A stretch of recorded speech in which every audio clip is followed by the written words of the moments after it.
हर हर महादेव। मैं हूं आपकी सरगम और सनातन की विरासत में आप सभी का फिर से बहुत बहुत स्वागत है। तो मैं आ गई हूं नासिक और यहाँ दो तीर्थ हैं जो रामायण से जुड़े हैं और हर सनातनी के लिए ये बहुत ही महत्वपूर्ण जगह है। पहला है पंचवटी और दूसरा है तपोवन। पहले मैं बताती हूँ पंचवटी के बारे में। पंचवटी एक ऐसा तीर्थ है जो बसा है गोदावरी नदी के तट पर। तो यहाँ के मंदिरों और कुंड के बारे में मैं आपको संपूर्ण जानकारी दूंगी। तो आप यहाँ अगर आना चाहते हैं तो आप अपने शहर से नासिक रेलवे स्टेशन आ जाइए और वहाँ से ऑटो लेकर के वहाँ से 10 किलोमीटर की दूरी पर पड़ता है पंचवटी। तो सबसे पहले मैं कराती हूँ मैं कपिलेश्वर महादेव के दर्शन। तो इस मंदिर में जो महादेव की शिवलिंग है वो स्वयं विष्णु जी ने स्थापित किया है। सीढ़ी चढ़ के बाईं तरफ माँ गोदावरी के दर्शन हो जाएंगे। आपको जानकर ये आश्चर्य होगा कि पूरे ब्रह्मांड में यह एक ऐसा मंदिर है कि शिव जी के सामने नंदी महाराज नहीं है। एक बार की बात है, ब्रह्मा जी के 5 मुख हुआ करते थे और वो 5वां मुख सभी देवताओं की निंदा किया करते थे। और एक दिन देवताओं की सभा में ब्रह्मा जी का 5वां मुख शिव जी की भी निंदा करने लगे। तभी शिव जी को बहुत क्रोध आया और निंदा करने वाला 5वां मुख भगवान शिव ने ब्रह्मास्त्र से काट दिए। इसलिए शिव जी को ब्रह्म हत्या का पातक लग गया था। यहाँ पर अरुणा, वरुणा और गोदावरी नदी का जो संगम है उस संगम में स्नान करने से पूरा पातक नष्ट हो जाता है। तो नंदी महाराज ने शिव जी से यहाँ स्नान करने की सलाह दी और इसीलिए यहाँ शिव जी ने नंदी को यहाँ अपना गुरु माना है। यही आपको श्री सत्यनारायण भगवान जी का मंदिर भी मिल जाएगा और ऐसा माना जाता है कि इस मंदिर में जो शिवलिंग है वो विष्णु जी ने ही स्थापित की थी। तो मैं आ गई गोदावरी घाट पर और यहाँ पर लोग पिंडदान करते हैं और श्राद्ध करते हैं। गोदावरी नदी दक्षिण की ओर बहती है और दक्षिण को मोक्ष का द्वार कहा गया है। इसलिए कहा जाता है कि यहाँ पितरों का पिंडदान करने से पितरों को मोक्ष की प्राप्ति होती है। मैं आपको ले चलती हूँ ऐसे मंदिर में जिसका द्वार 12 साल में एक बार खुलता है। ये है गोदावरी गौतमी भागीरथी मंदिर। हम सबको पता है कि कुंभ का मेला 12 वर्षों में एक बार लगता है और ये द्वार तभी खुलता है जब कुंभ का मेला लगता है। ये है गौतम ऋषि की मूर्ति और इन्हीं की वजह से गोदावरी नदी त्र्यंबकेश्वर के ब्रह्मगिरी पर्वत से निकलकर नासिक में बहने लगी और नासिक से निकलकर आगे दक्षिण की ओर चली गई। ये आप देख सकते हैं कि मंदिर के मुख्य द्वार पर ताला लगा है और कुंभ मेला लगने पर ही इसके ताले खोले जाएंगे। और गोदावरी नदी को दक्षिण की गंगा भी कहते हैं।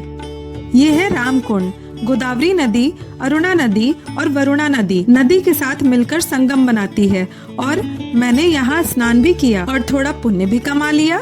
यहाँ पर दिख जाएंगे गाय के 4 मुख। कहते हैं ये जल अरुणा नदी और वरुणा नदी की ही है। यहाँ पर श्री राम वनवास के दौरान यहाँ स्नान भी किया करते थे।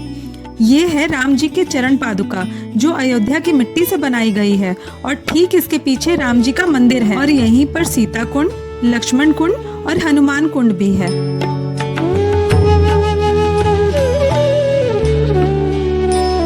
यहाँ हनुमान जी की मूर्ति 15 फीट की है।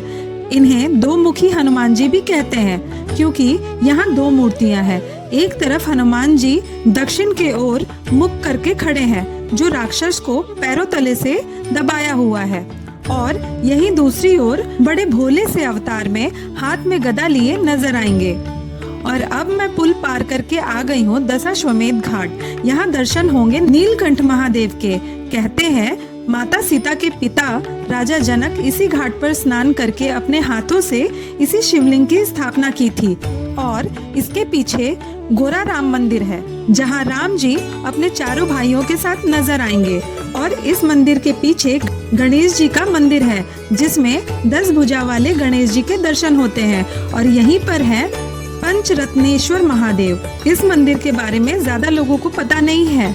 इस मंदिर में सुबह और शाम पंचरत्नों से शिवलिंग का अभिषेक किया जाता है। इस शिवलिंग का जिक्र पुराणों में भी है और स्वयं श्री राम जी इस शिवलिंग पर अभिषेक किया करते थे।